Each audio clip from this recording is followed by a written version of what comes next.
I just want to say from the bottom of my heart, I'd like to take this chance to apologize to absolutely nobody. The double champ does what the he wants. About to go stupid again. What is up, guys? This is the All or Nothing Show. My name's Austin. I've got the boys, Rock, Griffin, and special crazy guest, Carl Daddy. Hello, guys! Yep, checked in. And today, we obviously have a special show. This isn't our normal time. But we're going to dive into what Carl is doing here, what he's all about with the Nutrition Corners, being the general manager there, and other things that revolve around that in the community. So let's go ahead and crack into these drinks real quick and go on. What are you sipping on? Core ABC, greatest flavor ever. Nice. The fuzzy Uncle Carl. Oh, dang. Off the secret menu. This crazy guy that Core likes. They create a special flavor just for him. Is it fuzzy on the tongue? It's super fun. Now, I have to ask, we've got the dude, the guy, the cuck. What are my names? We'll have to come up with You put me on the spot. Yeah, I know. Meditate on that. Oh, Carl, could you swing that mic in real quick? Yeah, kind of somewhat close. And don't worry, it's plenty of stuff. Yeah. But, so Carl, obviously I've mentioned your name 3 times now, but let's talk about the Nutrition Corners. They're a brand, I hate to say a chain. Chain to me has a bad vibe to it. Y'all are definitely unique stores that are around Virginia, a brand. And what do y'all have to offer for the community around Virginia? So it's all about the service, right? So the software that we use to run our business is not something that we created. You can get that anywhere. Everybody can have the same software. The products, Amazon, every other brick and mortar has the same avenues that we do to carry all those same brands. Yep. So it boils down to service. It boils down to the engagement, the interaction, the memories that a client has with your particular store. Hell yeah. And that's the beauty of brick and mortar. That's what the online world will never be able to deliver. And so that has to be the focal point, and that's definitely our focal point. Is it's being genuine to who we are. The Nut Bash, right? I think that was great. It just showcased who we are as a company, and we are a group that is extremely passionate about the lifestyle, supplementation. But we have a great time, and we wanted to be involved with the community. So. Hell yeah! And I'm glad you mentioned the route y'all take with retail, because there was a question that I got on Instagram with the questions box, and I'll bring that up in a little bit, but that sort of hit on that, and I'd love to dive deeper into it and what y'all's plans are moving into, with the COVID thing going on, retail, everybody's saying retail this, retail that. It's like, I'd love to hear an inside perspective once we get there, but I guess hitting on the bigger picture, which the Nutrition Corners, they are a supplement store, but they offer, obviously help, and a customer service driven store for sure, right? I guess cut and dry, but obviously all offer sports nutrition, dietary supplements, healthy food options, and other sorts like that at the stores, right? Yes. Yeah. With, I guess, cutting into the customer service side, that question that was asked on Instagram, what are y'all's goals, or what are y'all's direction moving forward with COVID and into 2021, trying to grow retail? Well, and keeping that sort of movement going. Yeah, I mean, overall, it's when something that changes the game. I mean, 9/11 changed the game. The world was never the same, right? Yeah. 2008, there's a lot of things that changed. So COVID is going to make certain aspects of our life change, but it doesn't change my passion. It doesn't change my drive. It doesn't change who I am as a person and what I believe in and what I want to accomplish. I have to recognize, what are some maybe, differences or hurdles or obstacles, but all of that can be overcome, So we plan on opening up another store in December, ending 2020 on a bang. Oh, yeah. Obviously the brand side of our company announced that we're moving to North Carolina, multi-million-dollar facility that will have the Crush It Coliseum in it. We were stockpiling equipment, and you can see that on Core Nutritional's Instagram, and you see the birth of that gym, and it's something that we've wanted to do, and it's So why wait, right? Yeah, You know, yeah. so it was definitely an obstacle, but it's something we were able to overcome. So the plan, the vision hasn't changed because of COVID. If anything, it's made what we want to do that much easier because people can see that we were genuine the entire time. Yeah. You know, we never shut down. You know, the interactions never changed when you came in. You know, we weren't like, you know, hey, you can't come in our store, or you know, it's curbside only. You know, hey, you still wanted to come in, you still wanted to chat, you still wanted to see what's going on inside the stores. Come on in. That's who we are. That's not going to change because of COVID. You know? That's one thing I feel like I've noticed this year is like there's kind of two types of people or businesses. Is like the ones that COVID happened and they kind of like shifted but kept gears moving forward. And oftentimes I know, for us, and also it seems like for you guys, you kind of almost excelled even more and started rapidly kind of taking goals like the Crusher Coliseum that were maybe a farther project and actually making it happen a lot sooner than you expected, or making these plans occur better. Mm-hmm. And then there's other people that kind of just sat on their hands and just said, well, you know, it's this fault or this fault, government help me, grabbing out loans or shutting down the business, whatever it is, laying off employees instead of trying to be creative and work around it. Yeah, it definitely was a time to adapt for most people. I think everybody. I could definitely answer for it, but you know, it's, and I had the saying up there, and everybody sort of got it confused from the get go. I probably need to put a comma. I'm not good at grammar, but you know, nobody can win afraid of losing. So you have to be willing to put it out there, go all in. Ooh, man down, and you know, be ready to keep moving forward with whatever punches are thrown at you from life. I guess that's that type of saying. You know, definitely expanding upon that. You know, it's you don't pray for easy, you pray for strength. Yep. You know, and that's why I love that is on the back of every one of our shirts and in our stores. You know, it's life is hard, and if it wasn't, everybody would just, you know, unicorns and fairies and all that kind of stuff. You know, so it's participation. There's going to be something else. I've told my team when this happened. You know, in 2001. Maybe it was 2002. We had the hurricane roll through Hampton Roads. No power for almost 3 weeks. It changed a lot about, right? 2008, you know, I had a house, lost it, declared bankruptcy. You know, now this, you know, there was 9/11. To think that there's not going to be another event that changes your life to that magnitude or the world, you're naive.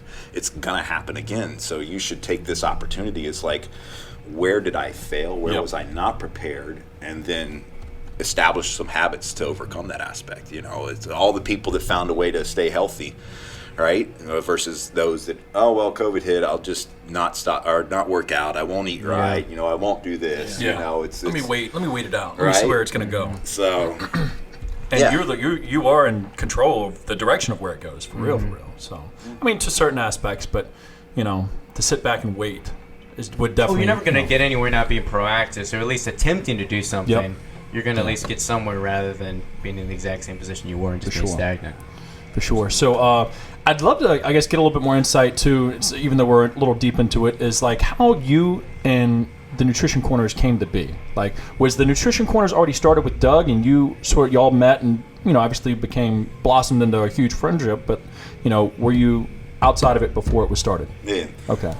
Yeah, definitely would love to come back to the growth of what you see, you know, with the Nutrition Corners.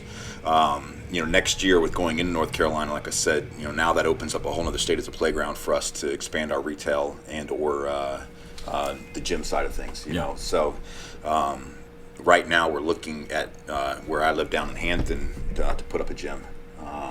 So that's something that I want to have happen next year. Oh, yeah. You know? So it really opens up a lot of opportunities for our management team as far as equity ownership and or franchising. Okay.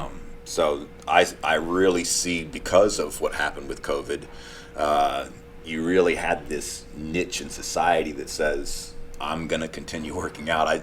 I know people that were, you know, we had a former guy that, you know, that works for us, and, you know, they built a gym in his backyard. Yeah. And so I was seeing a lot of creativity. Yeah, I love it, right? You know, it's like there are those people, you're right, and the great thing is I've been involved in the fitness industry since '99. there is more than enough people for all of us in the fitness industry, in the supplement industry, for all of us to be successful. For sure. If we can focus on what our client needs. And so maybe where you get these big box gyms are going to fail. I think the niche gyms, that they're going to survive. They're going to find the niche that they can identify with, that they're passionate about, and they're going to deliver a unique service that their client, they'll spend whatever the money is because they love that experience, right? So, and I think I like what you say about that too, because I almost feel like that really illustrates a point to like the big box or more so like chain stuff lacks the purpose that the more niche stuff carries with it, and that kind of not personality, but you know what I mean, as far as like that's going to continue because they actually have a mission, a vision, other things like that beyond just profit. And what's the next month's numbers? Yeah, I think that the difference is, and that's one thing we talked about when I was really mapping out this place, is like the personal connection and experience you give a client or a customer, whatever it is far more different than you just walk in, like you said, Golds, and you're just another number. And you don't feel like your input is really heard. You don't feel like you're actually kind of a part of something. And I think when you go into a nutrition corner, you have a relationship with the person at the front. And it's same deal when you come to our gym or these smaller niche places. You do have that kind of personal connection. You are distributing that experience and that value to that person rather than it just being another kind of thing in their day. And that's what I guess also helps me explain like how y'all are a brand instead of a chain. Each individual store is in my opinion, with all the experience with most of them, I've visited most of them, I believe, is like each different one has its own family, inside of it. So it's very, very unique. And it's not just that spread it about chain and let's have the. You if you just look at our fitness side of the things and go back and look and like Bally Total Fitness, they were everywhere, corporate, and I guarantee if you went to the main one up in Chicago is probably an amazing gym, and there's a lot of great energy in there. But the farther you grow your business past that entity of passion, you're hoping that everyone else is carrying that, and that doesn't seem to happen. And that's when you get into the monkey-driven operation, which no one wants to go to, right? So. That is the trouble with growing. I was going to ask, how do you plan on combating that as you guys expand outside of Virginia? Well, that's it's like, so I have no desire to be like as big as a GNC, right? Because I understand the complications of that, and it's I'm 43 years old. I love money just like the next guy, and so on and so forth. And I believe everyone should love money because there's a lot of great things that good people can do with money, right? Yeah.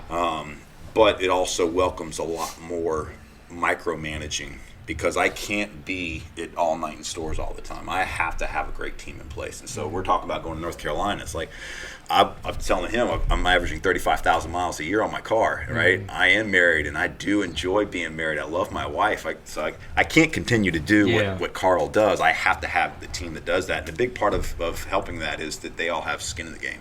So that's a big part of having ownership and or franchising. Like, I wouldn't want to franchise what we have created to just anybody who has $500,000, right?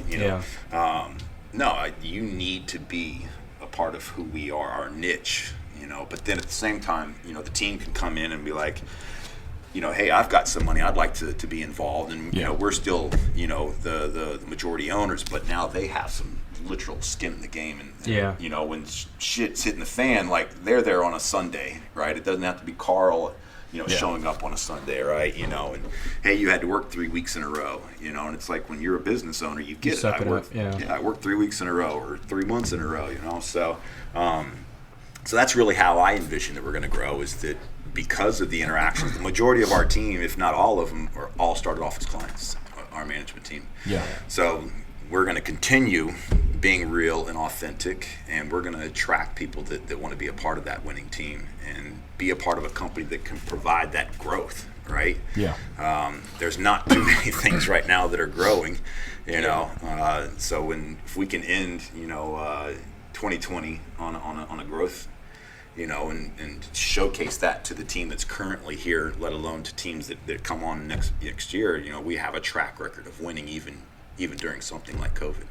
So I really feel that's how we're going to continue to grow, and every place that you go will be different, but it'll still have that common thread of that nut corner experience. So hell yeah.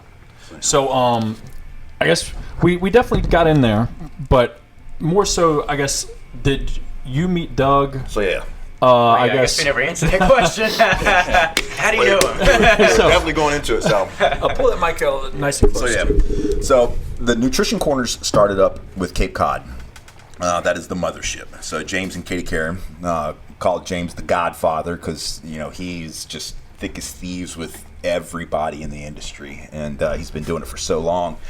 So Core Nutritionals started officially in 2005.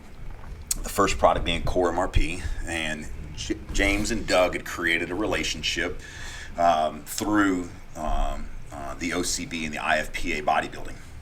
And so Doug needed a place to warehouse his Core MRP because Doug's working, his corporate, job, and he doesn't have the warehouse and all that kind of stuff. So James is storing all of Core Nutritional stuff, and whenever Doug has an order, James fulfills it, Nice. And so that was going on for, I want to say, all the way up until 2011, and then we had a third person party down in Georgia fulfill the core orders, and that was a debacle. Right? I can only imagine. So Like many that. issues. At that point, I'm ordering core into my townhome. I got a nice chrome rack in my laundry room, and I've got all my core products and stuff like that. Yeah.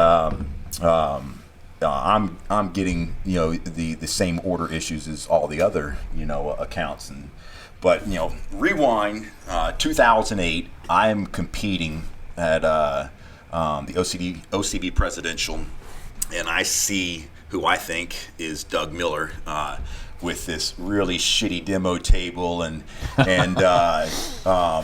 he's at this point he's got some hair. Him and Stephanie are there, and I'd seen a picture of him in the OCB magazines when he's bald and he had just competed, right?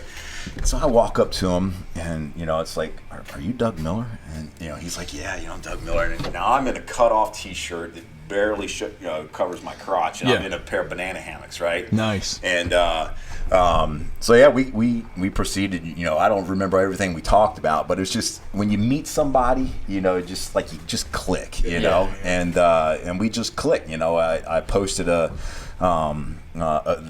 very first picture that he and I took together. I posted that on my IG, and I think now that you say that, I remember that. And that was literally the first time like that he you were, and I have ever met, right? Butt naked from the pants It down. did, right? I'm just like walking all around, So it was so comical, and I remember like, can I take your picture? And I remember I look over at Steph, and the way that she acted was that this was all like not normal. Like somebody's asking my husband for a picture, right? This is so weird, and so on and so forth. And I was just like, I never met another natural, that was this big. And even back then, Doug is huge, right?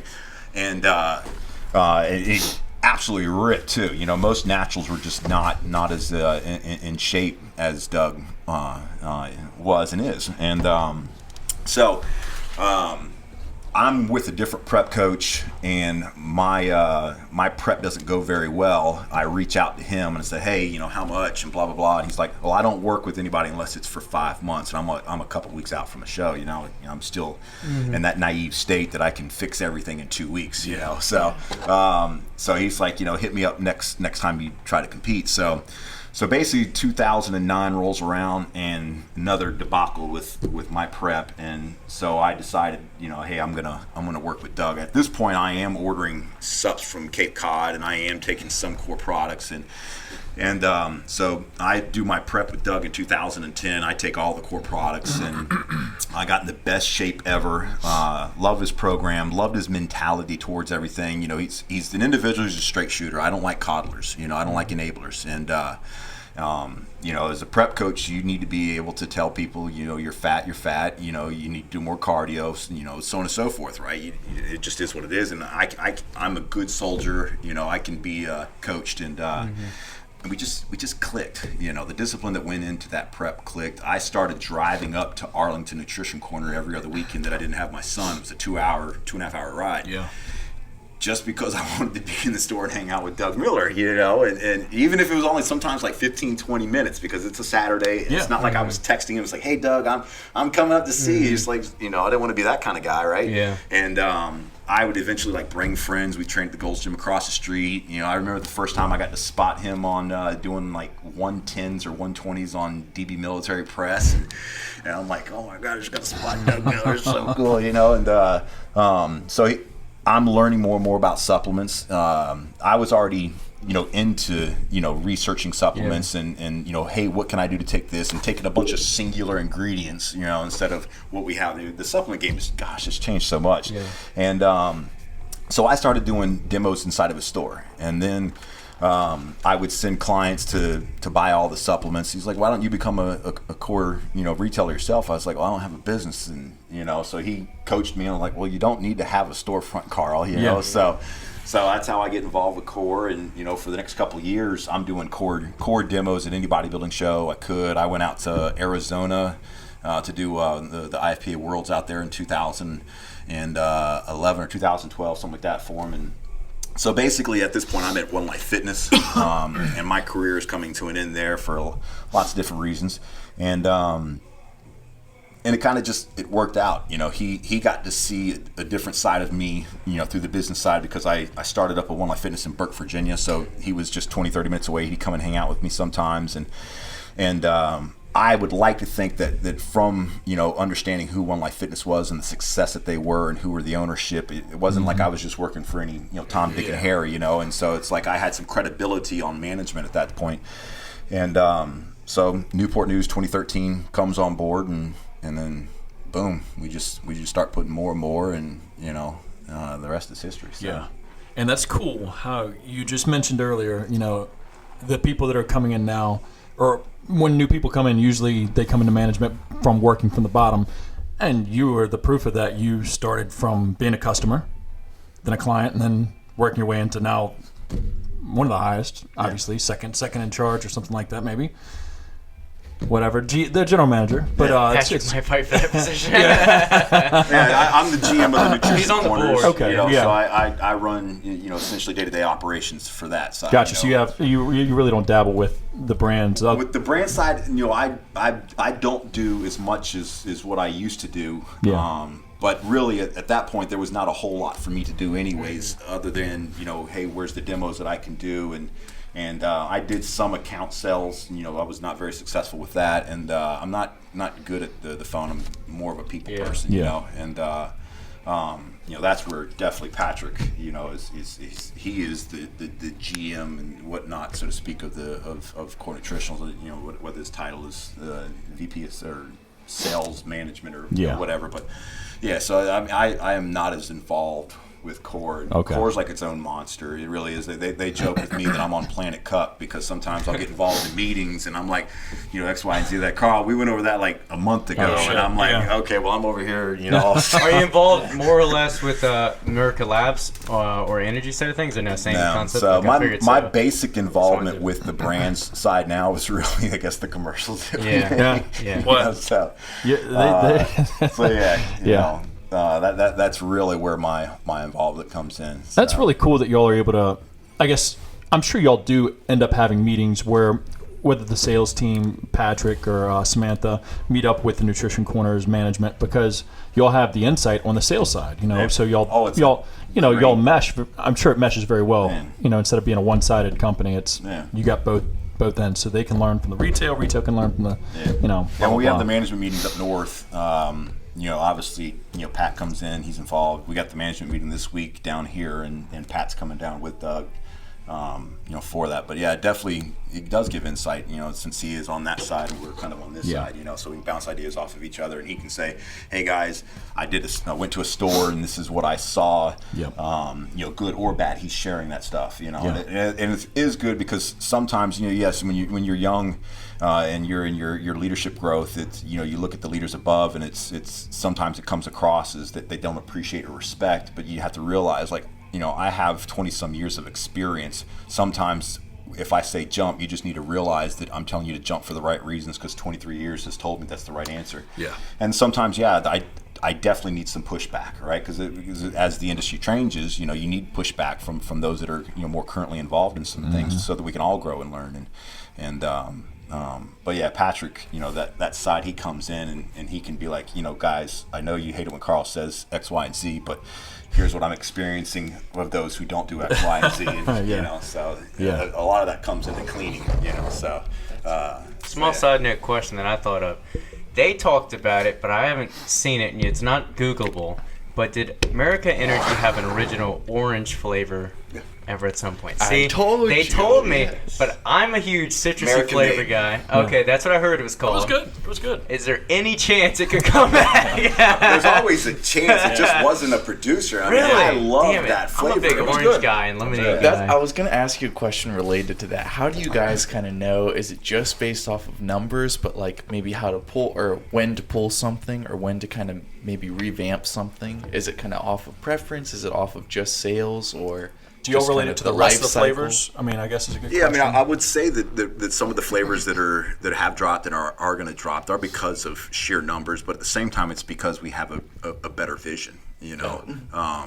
So with the rebranding, it's like I think our branding is kick ass. It's beyond patriotic, and it's in your face. It's memorable. It's an experience in the can. It's like, how do you get an experience out of a can? It's like, well, have you seen our cans, Starts right? with the brand, the graphics. But nonetheless, we felt like, hey, there needed to be a rebrand, and some of the flavors are going to go, but it's because we've got better flavors. Tell me Victory's going to stay. I want to say Victor's going to stay. Good. That's me.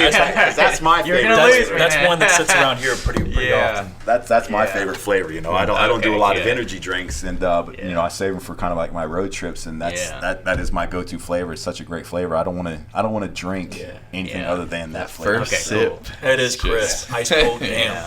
Yeah, that's what I just experienced. But yeah, the flavors that will come out, I promise you will love all of them. And that is our stick. It's our branding and it's our flavors. So You don't have to, since we're on the topic of it, you don't have to drop like a hard date. Do y'all have like an estimate for when new flavors might drop for that? I think it's all in the new year, and I want to say they're timing it around the Arnold, but again. I don't know all there is to know about all that. So I know I've seen the renderings for the new can, and it is uniquely different, but at the same time, it's still patriotic as fuck. Nice. Maybe it's got some Toby Keith on the front of it. Courtesy of the red, white, and blue. I'd like You get a special collab, athlete, Yeah. Toby Keith. Action figure. Well, y'all did the Nutrition Corners. Y'all did have a lot of growth. Like probably 3 or 4 years ago, y'all popped off like 6 new stores in 1 year. Yeah, that was 4. crazy. And one of them being in Richmond, right? Yeah, that was the one year? was Yeah. Richmond. We did Manassas. Did we do Dulles? I think we opened Dulles first. Then we opened up Richmond, Manassas, and then Fairfax.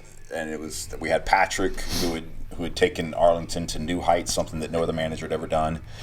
And he's the epitome of, again, finding the person that just wants to win.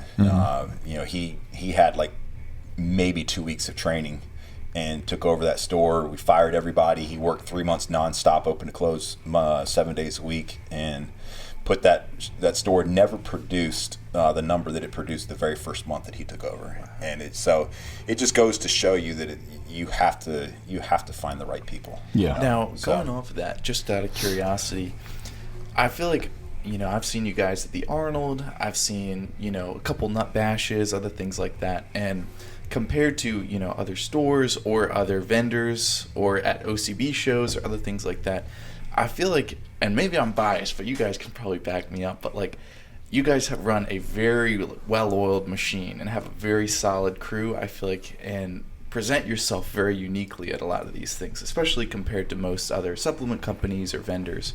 But have you been finding, as y'all have been growing, is it rare to, was it hard at first to find people like you, like Doug, like Meaty, other people like that, or as y'all have been growing, is it easier to kind of have those people come out of the woodwork and kind of figure out, who to latch on to? It's so funny you mentioned that. So we went to First Form a couple of years ago. Patrick and I drove out there in the first core van that we had. that The black and yellow one? Carbine. Yeah, I remember that. The candy van. Yeah. And so we drove all the way out there, like 16 hours, right? Doug flies in. He's our princess. And so we go to First Form the first day, and that's a Friday. And I asked that question to Andy. So I didn't know Andy was a big deal at that point. I knew he was the CEO of First Form, and First Form was in our stores, and but I didn't know how big of a deal Andy is. And maybe he's not a big deal to you guys. No, but he to is. me, I think Yeah, Andy he's is a big huge. deal. You know. Huge. And Sal came in, and then essentially like the GM of their stores was also in, and we chatted for a couple hours. And Andy stayed in, and he chatted. And he was giving us a lot of feedback, and I specifically remember the question because it's one that I still try and figure out how is when did it get easier to find the right people, right? I felt in my mind like, hey, you had to get to a certain level of success, and then these people were like running to you, to be a part of what you were doing, right? And he said, never. It never gets easy, right? Because you can attract people, but the reason why the world will never be fair is because there are people that are willing to outwork you. Right? I tell my son, he's 20 years old, and I say, you can go home and sleep in your nice bed at night and refrigerator full of food your mom's going to provide you if you lose your job. But I said, there is a 20-year-old living in his car that will fight you for a meal. And until you have that mindset and that work ethic that goes with it, the world will never be fair unless everybody is wired that way. And they're not. So you can attract people that are enamored with what you see, right? But you didn't see all the work that went into setting up that Arnold booth or organizing that nut bash or opening up 4 stores in 1 year. We've closed 2 stores, right? You talk about a kick in the nuts, right? It wasn't just the fact to say, hey, we couldn't make it work. There was a financial repercussion of that, so you will attract people that just talk and talk and talk, but then when it gets down to it, you find out what their work ethic is, and it doesn't match what's coming out of their mouth. So it's we have picked up superstars and people that really understand the work ethic that goes in, but not a lot of people understand the sacrifice, that long-term sacrifice that it takes to build something. Hell yeah. It just doesn't happen overnight. Yeah, we see that all the time just around like Richmond, but it's everywhere with a lot of social media people starting up businesses. And I know it was on actually Andy's podcast. I saw what is it in the nutrition store in North Carolina called? I think it's the nutrition store. Oh, it's that. There it is. The nutrition store. Pretty straightforward. Anyway, he posted on his story. It was basically like about, the success isn't like starting a business. It's actually turning that shit into a success and like actually making it profitable and moving forward. Like the hell starts like once you actually, are actually working towards that business. It's not just posting on Instagram like, oh, look at me, I started a gym or I started a nutrition corner. That's nothing. Like opening the store is nothing. That's a process that is foreign to you. But once you've opened up, 5 stores, it's much easier to open up, 5 more stores on paper, right? That's the easy part, right? Getting the girl to go out with you, that's the easy part, right? Saying I do is the easy part, right? It's all the work and the effort that has to go in to keeping it happy, and that's what's not given. That's what's not, hey, because you've done this, open up an account with somebody, right? I love this one, right? You open up an account, you can give them a $10,000 PO. And they fail because they don't do anything on the back end to support the account, right? It isn't great business for everybody until that product is moving. So just because you got a $10,000 order, that doesn't mean you're going to be successful. I remember Allmax came in and we started off with an order to get into our 10 stores at the time, and Roman, he has supported all of the accounts. I've got guys that love it. When's Roman coming back to town? They know who that rep is. Right, that's the work that has to go into building a brand into a store, not just getting a PO. Right, you high five yourself and hoot and holler all you want, but that doesn't mean you grew. Yeah, sure. That doesn't mean you're going to be around in 10 years. No. So, It's definitely that. And I guess my eyes are opened a little bit more. You mentioning about finding the right people and being at the level you are now. Everybody sees the glam, the glory of where y'all are at in y'all's journey. And it's easy to hop on that. It's like, oh, damn, they're successful. They're killing it. I want to be a part of that. I think you find even truer or more of the right people maybe easier in the beginning because you don't have really much to offer. Mm-hmm. They have to see the vision to even want to be a part of it or know that there is a vision there and they see it and they want to hop in and help get it to that point. I don't know if y'all felt that when y'all were first I think I know starting what you're off. saying. Like, I feel like as people want to hop on a success, train when they see it's already like moving. They don't want to begin the process of building something. They want to hop on when it's already for sure. up and running. Yeah. And not as many people, not nearly as many people want to hop on or help when you're in a little office like this, or you're at your mom's house, or you're just starting off. They don't because you're nobody, and obviously you aren't until you've created a brand, a name, and respect. But I can definitely see that being trouble. It's no magic formula. I mean, it just isn't. When you hire someone and I pour it all out to them, and it's just the people that are still around and people that have been around for years. Yeah. It's like it's difficult to sit there and say this is exactly what's going to happen, because it's like Doug and I will tell everybody, it's like, we're just getting started. I'm the oldest on the team. I'm nowhere near retirement. That's not in my vocabulary. It's just, we're just getting started. Like, we just did one state. That took 7-8 years. So it's like, come on, guys. So get it together. If you're already tired, like, you just might as well get out of here right now, because we got a lot more work to do. Since you mentioned a son, are you continuing the name? Is he going to be the fourth? Is he the fourth? He's Carl Asbury Frady the fourth. Yeah. So, there we go. I was going to ask, because I feel like the fourth is a weird one, because, first name, Junior kind of has its own kind of cool look. The third looks cool. The fourth is all right, but the fifth, and that's like back cool, so I hope you continue that. I don't know. Past the fifth, though, it's like you gotta cut it off at some Carl point. trained, I wonder if there's like a streak for like the longest generation. So, Carl, which one? That one. Yeah. It'll Nice. be Happy to interesting hear to see that. if we get to number 5, right? Yeah.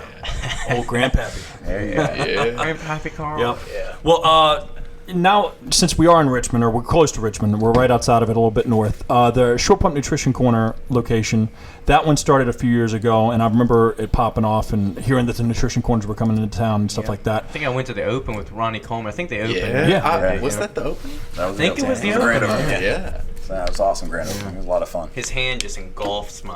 It's like a catcher's mitt. Yeah. What was the event that Guy's sister Nino came? Was that just That an was No anniversary Limits. or something? Oh, that That I was think a nut bash. yeah. That's the only event he's ever been to. Gotcha. Yeah, we've only had one event in Short Pump. Was that with one, Ronnie. Gotcha. Yeah. And Dallas came a few months, or like a month later. Actually, we did have Dallas. Yeah. So Yeah. With that store, do y'all have any plans with the Richmond community? I know that y'all have plans, I'm sure, for each community with each store, but I know y'all just hired a new manager there. Erica. Yep. Mm-hmm. And I didn't know if y'all had any plans or any type of events or things that y'all might be doing with that store for the Richmond community to help, spread the word. So somebody that's been here for their whole life, they can look at me and they can look at Doug. It's like, you're not from here, bro. You don't know us or whatever. I lived where I lived down in Hampton Roads since '88, '89.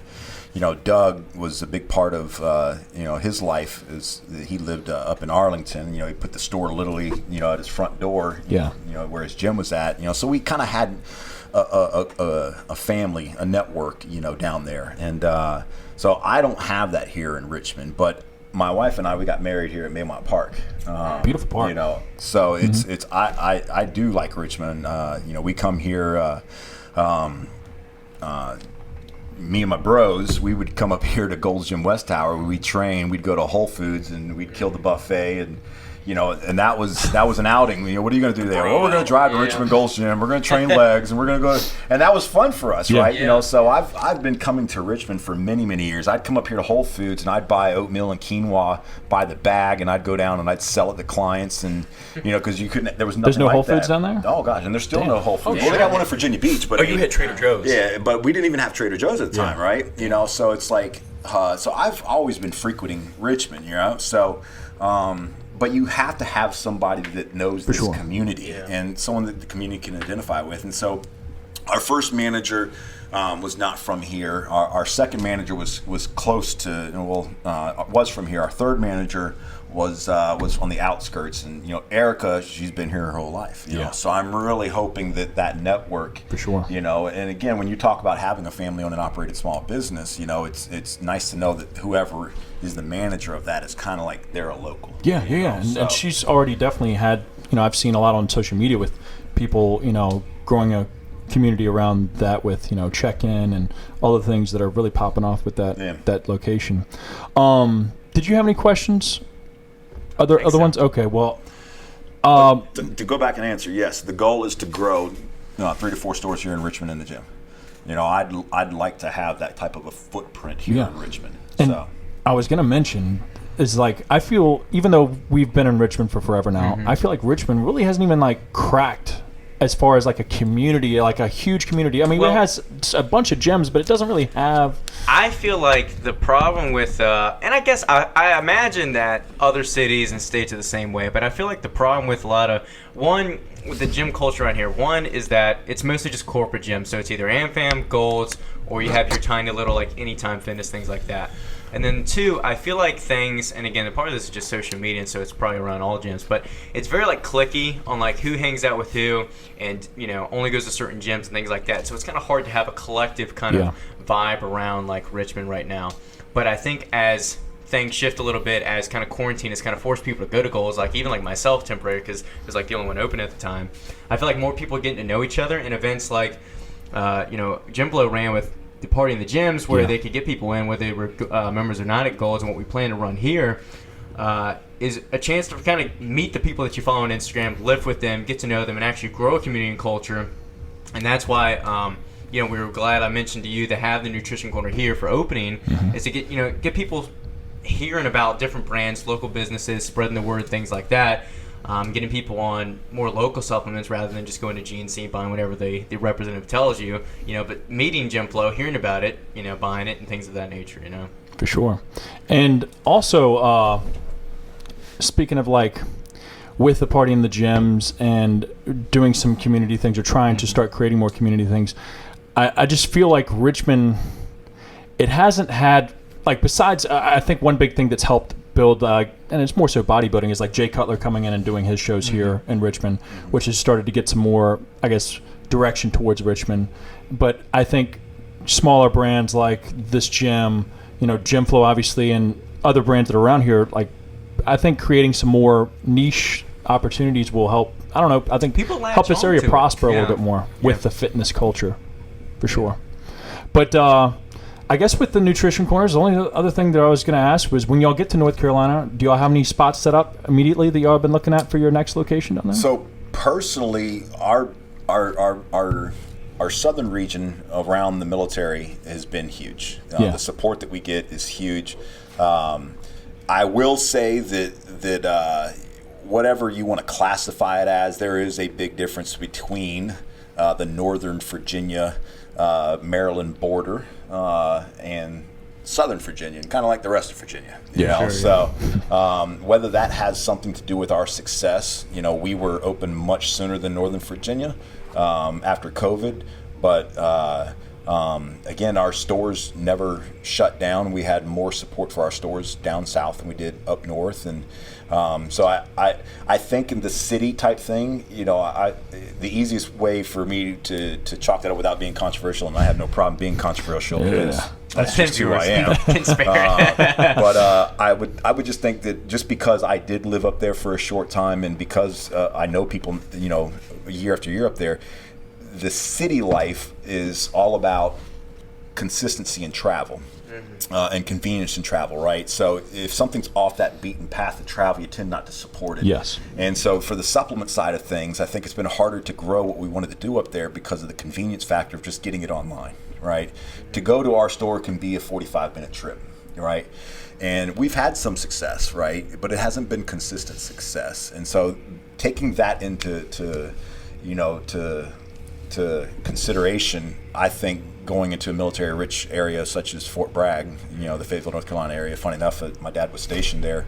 That'd be really cool to return to that stomping ground. I know Charlotte, North Carolina is where I got my first Gold's Gym gig, the Gold's Gym Ric Flair system. Hey. And so it'd be cool to go back to that stomping ground.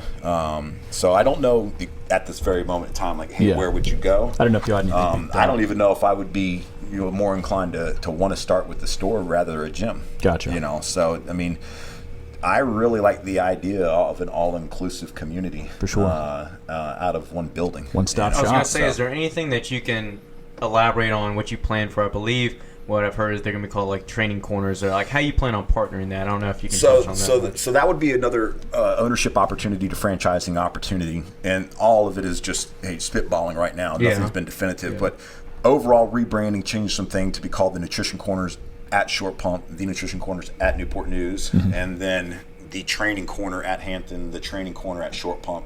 So that legal LLC name, right?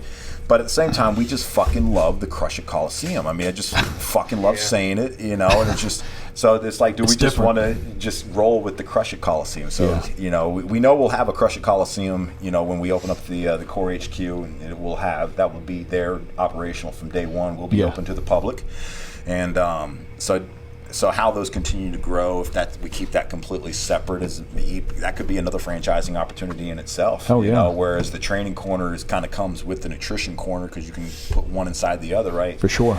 So all I know is that I tell the guys and the gals is that there is no dumb idea with what you want to do in business. If it makes you come alive, right? You can make money at it. You can be the best in the world at it. Then do it, right? So 100%.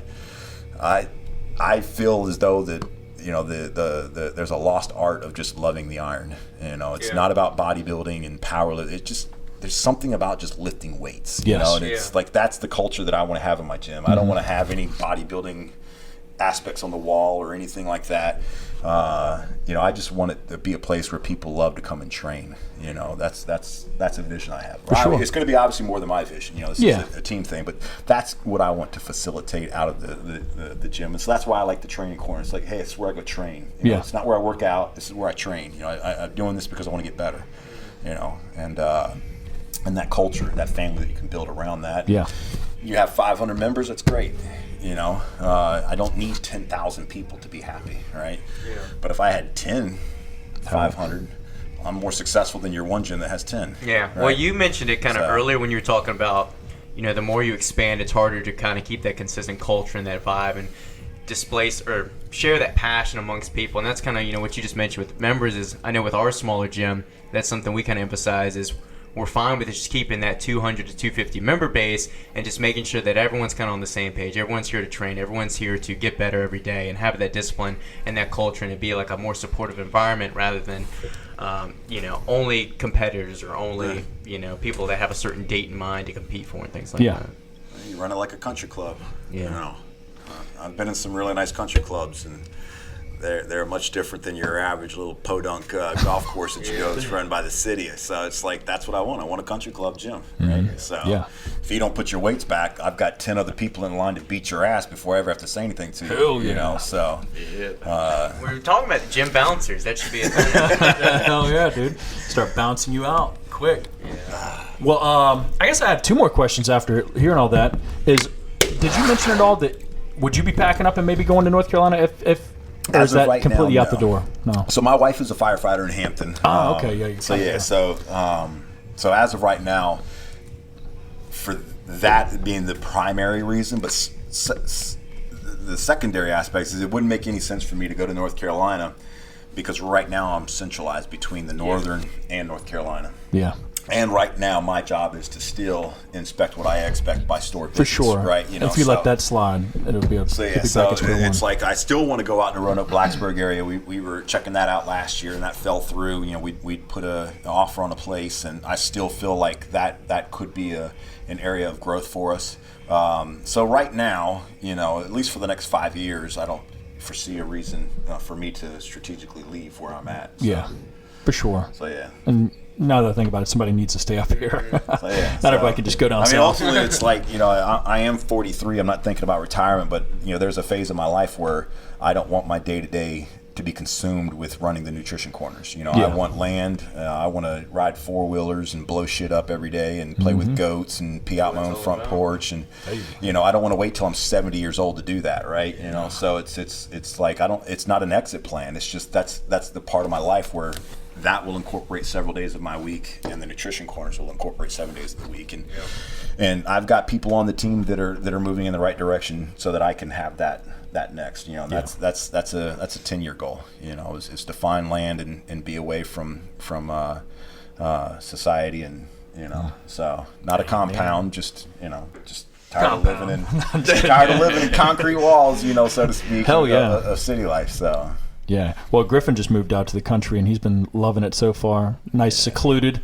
It's living a little bit different life than me and Brock. Pee off the porch, throw a few rounds down range. What is it about peeing off your porch? I don't just know. feels good. Yeah, it's just something like, this is my territory. I remember growing up in the Boy Scouts. I guess that's where it hits. But you Boy Scouts, obviously, you pee outside all the time. Yeah. That's just what you do. And I remember one of the first house I had a huge backyard, and I would literally walk outside every morning just pee off the back porch. Hell yeah. You know, it's just, so. When I was down in Bermuda, the lady was giving us a tour of the Airbnb. She was like, "There's y'all's bathroom. There's the bed, stuff like that." I was like, "I see my bathroom right there on the lookout right there. That's where I see it."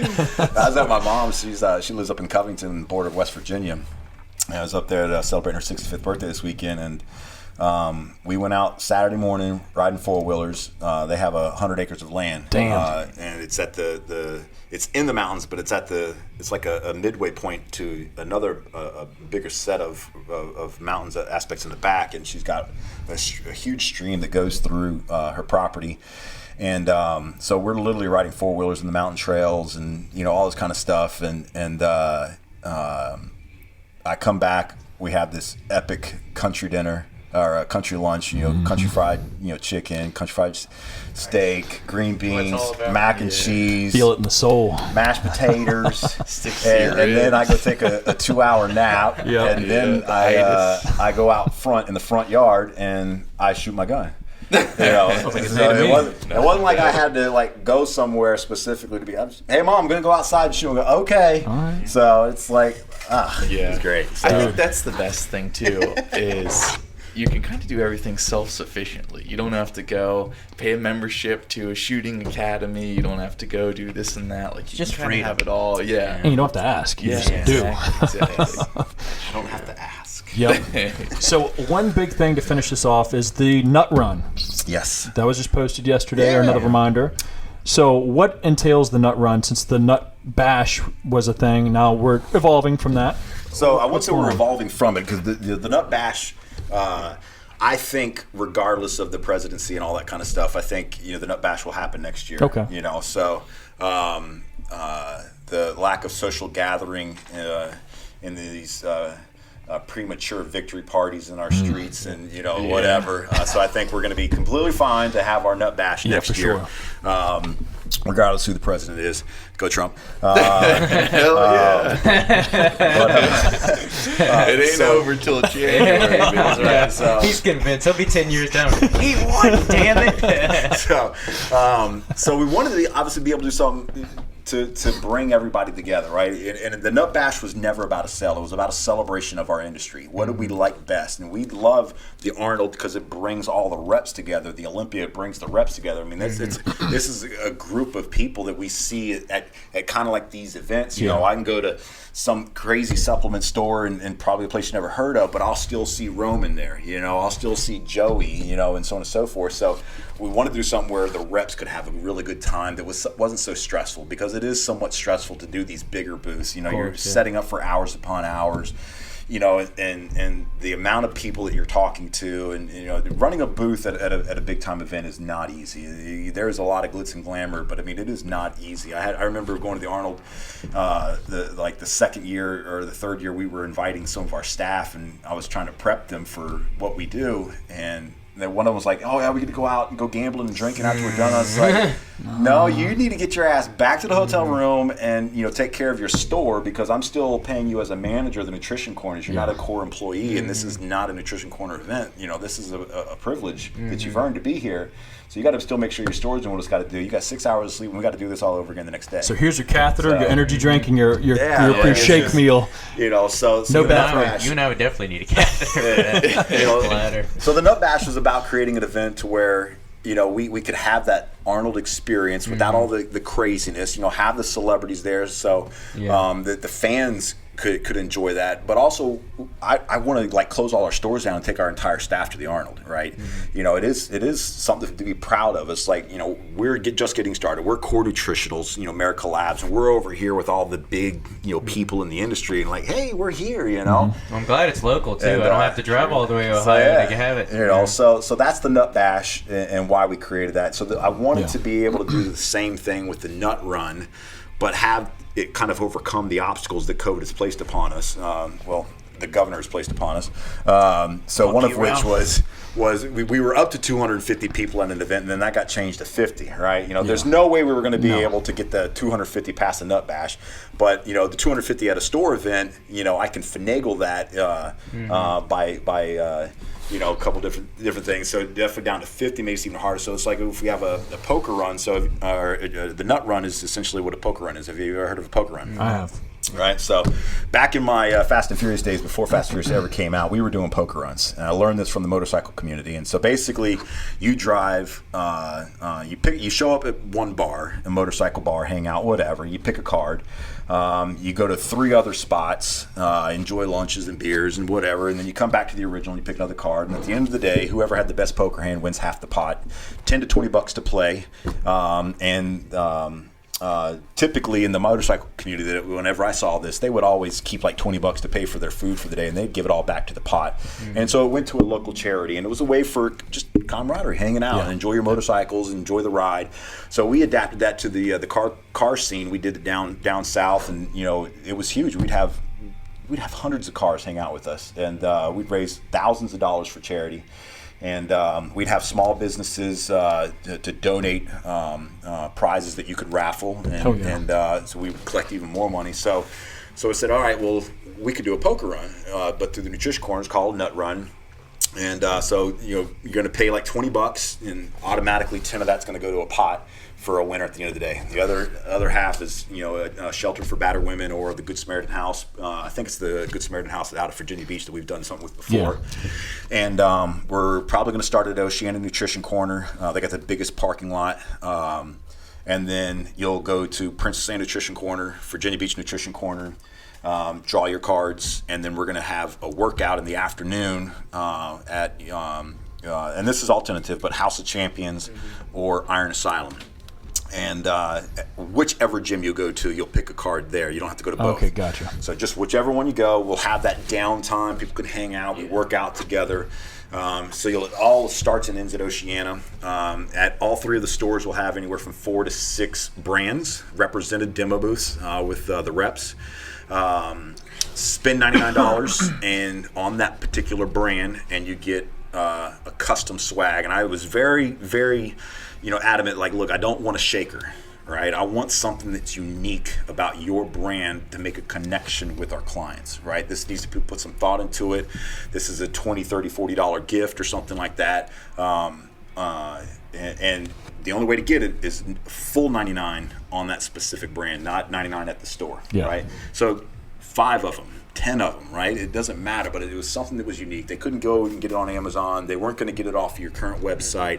I wanted it to be unique to the event, and I don't want to do any sales that day. I don't want to be known as a discount store, right? We already operate at wholesale pricing. I already price match everybody. I make sure that when we work with somebody, we're MAP pricing. I don't want to have clients go through the awkwardness of price matching. I've done that before. Like, hey, dude, can you price match this? I mean, I feel it's awkward to ask for someone to change their price, right? And then it's also really, really frustrating to have the response of a business with either verbal or nonverbals, and they're disgusted having to price match. Oh, yeah. You know, and I make sure our team, like, dude, if someone wants to price match all day long, right, let's not leave a bad taste in somebody's mouth over $2, right? It's like, cool, not a problem, I'm going to do it. You know, if I have to constantly price match somebody, then I'm going to let the rep know, like, hey, this isn't working for us. You know, change your policies, or you're no longer on our shelves. But anyways, going back to the poker run, we'll do a custom shirt. Spend $99, get the shirt. And then we're going to have a private dinner that night for the brands, the reps that show up. So it won't be open to the general public because, you know, finding enough spaces for 30 people. That's enough already. You know, it's hard enough, let alone several, you know, whatever. So, and the other cool twist that we're going to do is when you're at the 3 stores, up to 2 times, if you don't like the card that you picked the first time, you spend $50. and you get the chance of picking another card. So it increases your chances of winning the pot, and then it helps out the brands that are participating as well. But I think right now we got like 13 brands that are going to be between the 3 stores. So a one-day event. Start at 10 a.m., be done 4 or 5 o'clock. We'll announce the winner that night, and then have the workout and in 2020, so to speak, on a good note. Yeah. Something where obviously the clients are missing out on the nut bash, and the reps are missing out on, everything's been canceled for us this year as far as the reps go. So this is something that's fun, and I think it can be something that we do every year. For sure. We have the nut bash, and then we have the nut run. So and I think 2 that's things cool. during the year too, almost halfway, and at the end of the exactly. year. So Be fun. I had a couple questions. Yeah, if you don't mind. drop it. Let's go. We've covered a lot. He's usually of them got some that I good wrote. ones. Okay, what I thought. let's see. Okay, what is your best memory from working with Core? I did a podcast with Doug and them, and there really is just, it's so many memories because I've been able to be real. When I was with Gold's Gym, funny enough, I had to downplay bodybuilding. Right, it wasn't looked highly upon, and I get it. Right, most bodybuilders are self-absorbed. It is a very egotistical sport, and me, myself, and I, and typically trying to build a company around that. You're gonna be like, I really don't want to do that, right? And then that was pushed upon me in the beginning, like, hey, you might want to give up this bodybuilding thing, and so that was always there to focus on making sure that it didn't, So, but with Doug. From the get-go, we'd plan road trips around the workout. It wasn't where you sleep. Right? That had nothing to do with where to stop. It had everything to do with where you're training. And it's like, dude, we just connect on everything, right?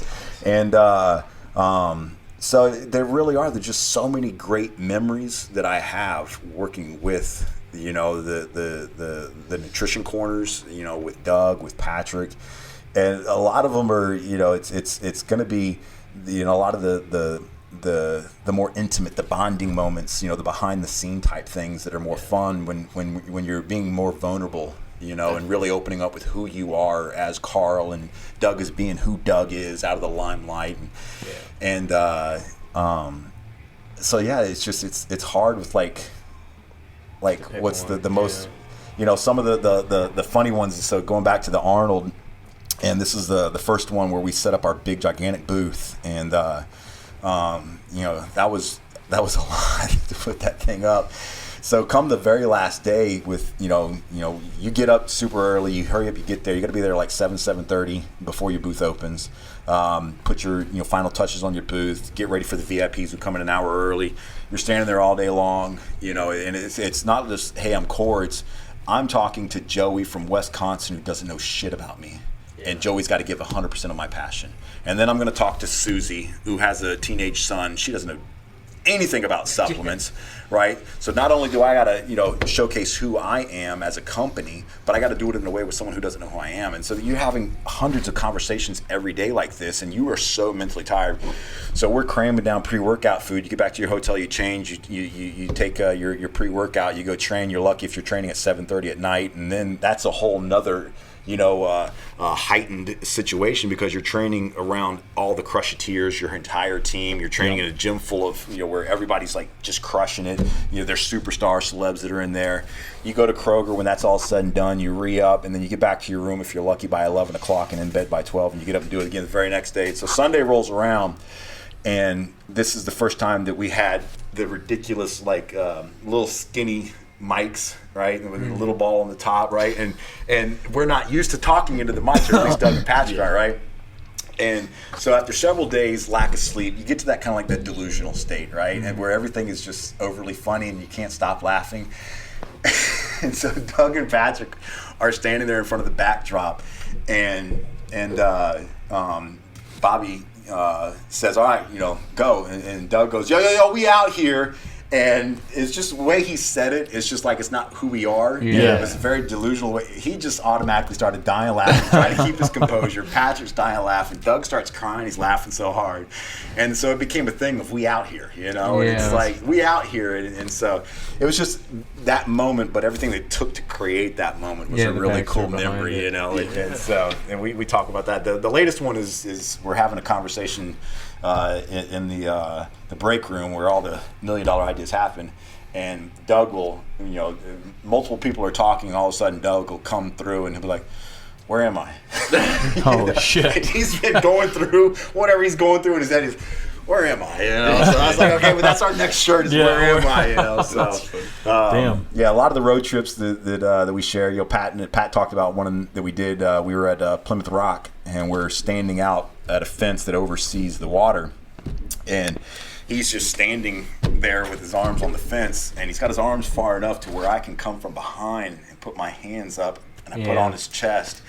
And we start singing the Titanic song. DiCaprio, Leonardo. So he sticks his hands out like this, and I'm like this on him. And people are like walking by. We don't give a fuck. It's love. Yeah. Love wins. Let's see. What part of the company's growth has been the coolest to watch throughout the years? I mean, the core is the baby.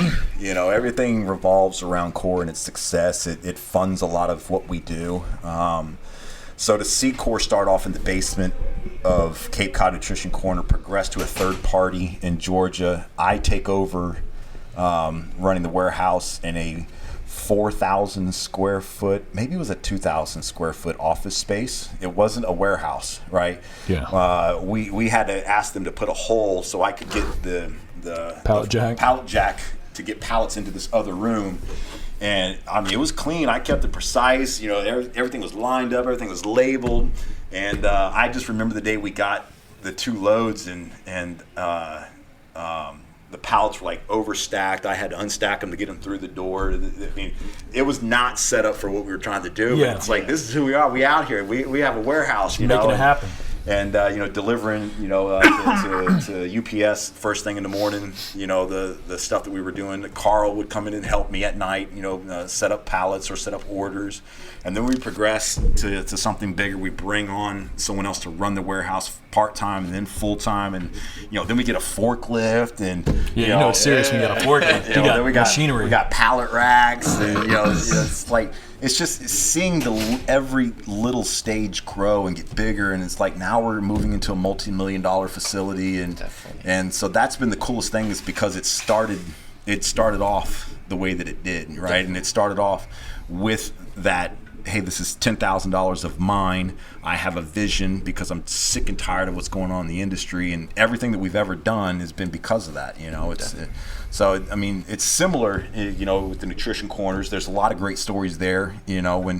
When you have that failure, that setback of closing a store, you have to rebound. Change the energy, and you lose a management team. And we've had 2 separate sessions, almost followed by a year apart, where we've lost 4 managers at once. Wow. Yeah. And that's huge to have to overcome that, kick in the nuts, that morale drop, and you get some people that do lack, the experience, and woe is me, the sky's falling, whereas upper management, we got this, it's going to suck for a while, but we're going to be all right, keep the faith, but watching core grow, I mean, Definitely. It really is, it is the baby, and to see how core has grown and how it's continuing to grow, and realizing that what we're getting ready to do is a 3 to 5 year goal, and then we move into something even bigger, right? So what's the next castle look like, right? That's when the helicopter pad gets paved, right? When a gun range, One question I don't think we touched on is, what do you feel like is the number one or the reasons that those stores had to close? Was it like the market in the area,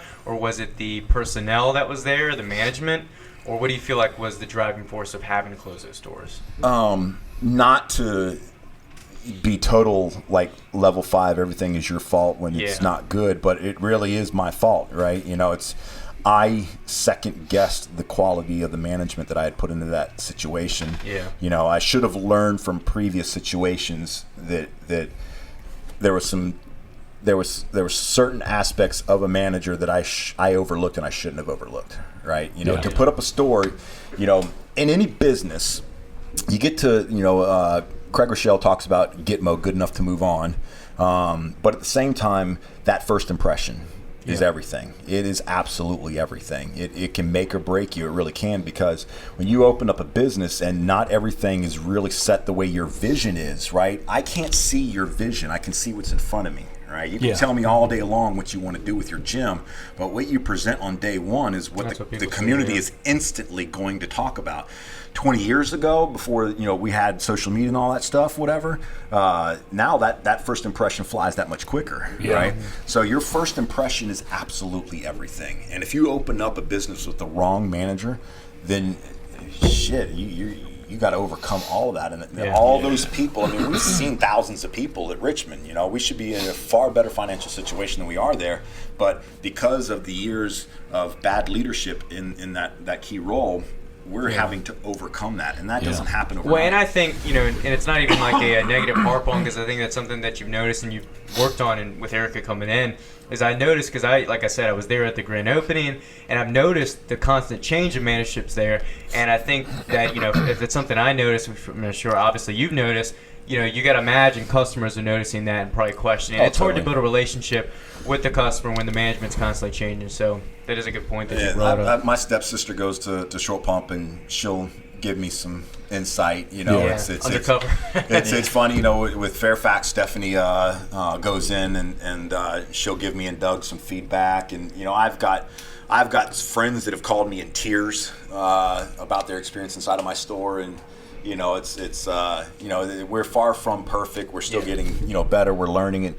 So I mean, I definitely accept my responsibilities or my wrongdoings in those situations. It still does boil down to the leadership first and foremost that was put into play.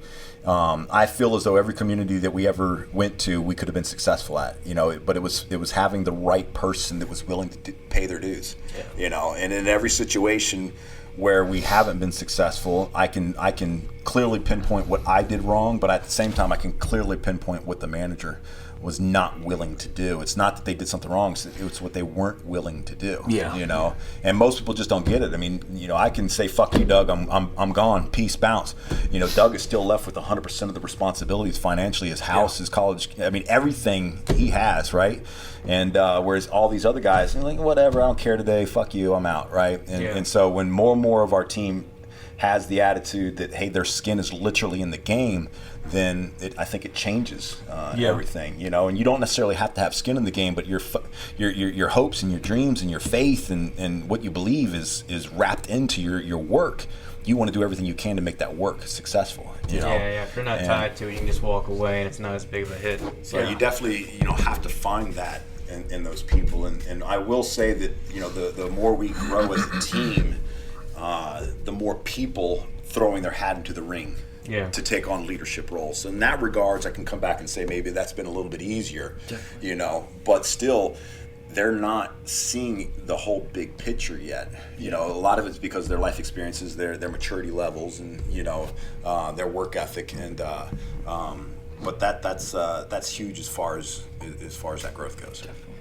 And then last question, just because I see that, what's your favorite core product? So, what could I would go out and say core post. So I started off in supplements like before some of y'all were even born, right? Yep. So back in the day, it was, GNC was where you went. And it was a completely different shopping experience when you went there because they were the game in town.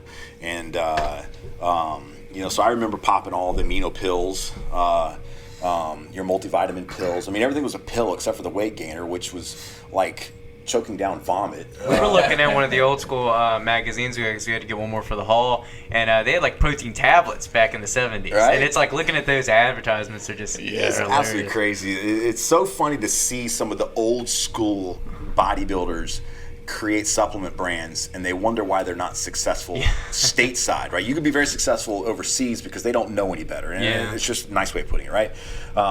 They don't have the options we have here stateside, but they are used to just like throw it in a blender, it doesn't matter, I'll just drink it. And that's the way it was when we were growing up, just whatever, right? But now, no, that'll never fly. You know, I can't stand when someone comes back and it's like, oh, the pre-workout didn't taste good. I was like, dude, it wasn't a fucking, a sipping drink. It was a shot, right? Who cares what it tastes like? It was like, how'd you feel? Did it work? And so on and so forth, right? Yeah. So overall, I would say core post, PWO core post, because the post-workout, I'm a bro. I believe in the bro window. I believe in nutrient timing. I believe in insulin spikes. Because I don't take steroids, So there's nothing on the market that absorbs faster than isolate and cyclodextrin. So you're not going to eat anything whole food that is going to do what the powdered whey isolates and cyclodextrin will do. So I get all my other whole food needs through food, right? You can. I remember doing an 18-hour road trip and eating cold turkey and sweet potato baby sweet potato out of a baby food jar, right? It's like I can do that all day long. It's whatever it takes. There's hardly any preservatives in baby food, right? It's already pre-portioned for me, right?